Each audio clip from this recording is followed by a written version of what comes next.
friends, Shabbat Shalom. Today we're going to learn Parashat Korach. And in Parashat Korach, what a mess. 3 groups of people decide that they're complaining about Moses and Aaron and not accepting them as the people's leader. In the head of these people stood Korach. Why are you the leader? We're both from the tribe of Levi. Why should you be the leader and not me? Why shouldn't I be Korach Rabbeinu? Like Moshe Rabbeinu? You're not more important than I am. We are equal. And you know what? I'm not the only one that is fed up with your leadership. Another group of people, Datan, Aviram, and On Ben Pelet, also came to complain about Moses. You're from the tribe of Levi. Levi was the 4th child of Leah and Jacob. You're from the 4th child. We are from the tribe of Reuven. Reuven is the firstborn. We should be the leaders, not you. We're better than you. We're from the firstborn. And then, after Korach, and after Datan, Aviram, and On Ben Pelet, came another 250 people from the elite of the people of Israel to complain about Moses. We're just as important as anyone else. We're not from a certain tribe.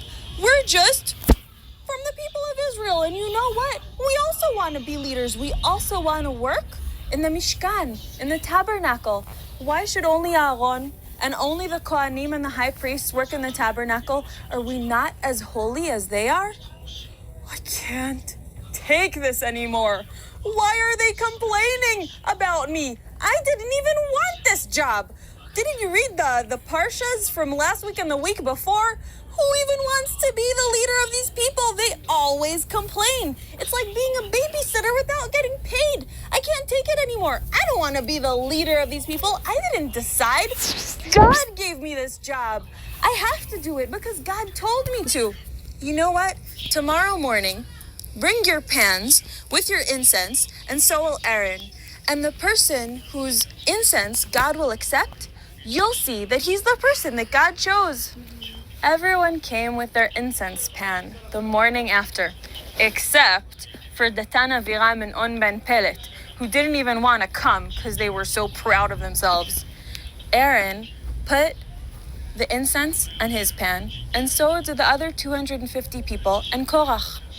God got so angry at the people of Israel, and he told Moses, I want to destroy the people of Israel in one moment. I'm so angry at them. They're always complaining and saying things that aren't true. God, that's not fair. Giving a collective punishment to all the people of Israel just because Korach complained, he should be the one punished, not the rest of the people of Israel. You're right, Moses, God said. Tell all the people to put themselves aside from Korach and Datan and Aviram and On Ben Pelet and these 250 people that are complaining. Tell them to separate themselves because these people are going to get a punishment. Guys, listen up. I'm not the one who decided about myself to be a leader. This job was given to me by God. It's a responsibility, not something I want to do. God asked me to do this, and this is what I must do. And now, as proof, nature will change itself. The land will open its mouth, and all the complaining people will be swallowed. And that will be the proof that I didn't make this up from my own heart. And so that's exactly what happens. The land opens its mouth. Datan, Aviram, and all their stuff, all their tents and everything that belongs to them gets swallowed into a big hole that suddenly opens in the land. And Korach and his whole group of the 250 people that were also complaining about Moses and came to bring their incense to God get burnt to ashes. Help, I'm being burned! And all the people, all the 250 people that are with me, God tells Aaron, take all these pans that the 250 complainers brought with them and coat the altar with them. And that way, when the people of Israel will look at the altar and see these pans, they'll remember what happens to the complainers. And God tells Moses one other thing.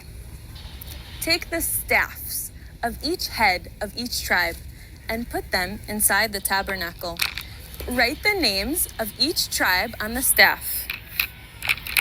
And write Aaron's name on his staff. And come back in the morning. The person whose staff will flower, he is the person who I chose to work for me in the tabernacle, to be my priest. In the morning, Aaron comes back, and lo and behold, my staff! Even though it isn't connected to the ground or to a tree, it flowered! How can that even be possible? And not only did it flower, hey, these are flowers from the almond tree. And almonds grew on my staff. Flowers and almonds from the almond tree. God told Moses, put this inside of the tabernacle as proof that I chose you and your brother Aaron to be the leaders of the people of Israel, and Aaron to be the high priest in the tabernacle, and all his children that will come after him. And that way, the people of Israel will stop complaining. And so Moses does. He puts Aaron's staff inside the tabernacle as a souvenir. So thank you for listening to Parashat Korach, and let's all hope that from now we'll be more appreciative and less complaining. Shabbat Shalom.